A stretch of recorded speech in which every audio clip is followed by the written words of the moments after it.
Seawalls are a very common feature around the coastlines of the world. You see them absolutely everywhere, and they range from massive concrete structures to geotextile bags and everything in between.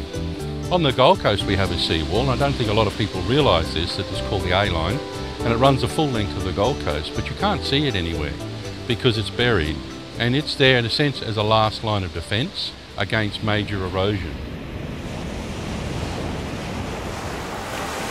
In the 1920s, people were very concerned about the Nerang River breaking through again at Narrow Neck, and so there were some timber groins built early on and then some boulders placed there.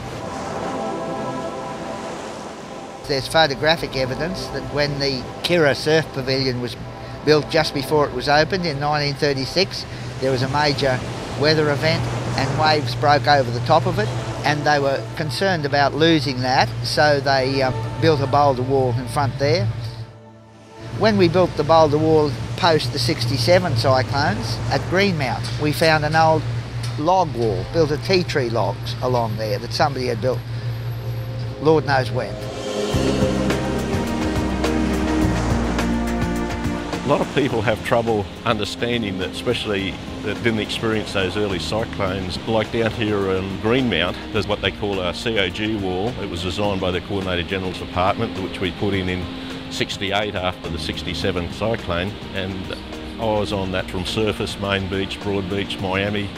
Main Beach, you could fish off the wall there in front of what was called the old San Souci. It was a private hospital on the northern end of Main Beach. And you'd speak to people now, they just don't understand that there was no sand there, it was just water. After that series of storms, the Gold Coast could not stand another year of that sort of weather. The decision was made to build boulder walls in those places of public infrastructure necessity, and about 3 kilometres of them were done.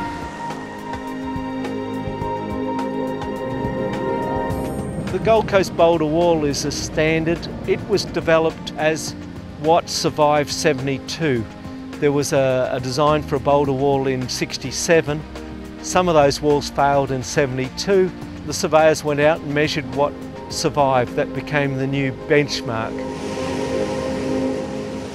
The A-line was exposed all the way along the southern end of the Gold Coast when we get the major storms between 1972 and 74.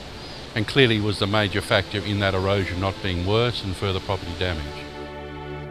More recently, with some of the storms we've had in the 90s and the 2000s, certain parts on the Gold Coast, again, the wall has been exposed and has played a role in preventing further erosion and property damage.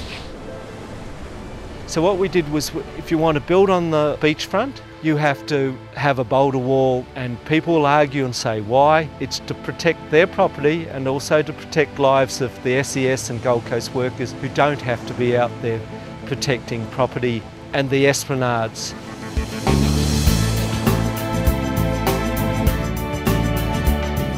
So the strategy on the Gold Coast is we have our reference point, which is the A-line. It's our last line of defence, and in front of that we keep a beach as wide as we possibly can by beach nourishment.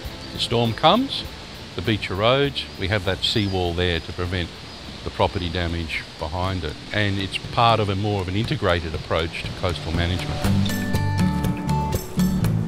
We're really in a wonderful position now at the Gold Coast in that we've got beaches, we've got dunes, and if anything really happened that we can't foresee, most areas have got the boulder wall as the fallback, so you're not going to lose the property. I mean, while we don't ever want to see them, we want to make sure that they're an unsea wall. We want to make sure that when we do get the huge event that they protect our infrastructure, and we don't want to lose esplanades again.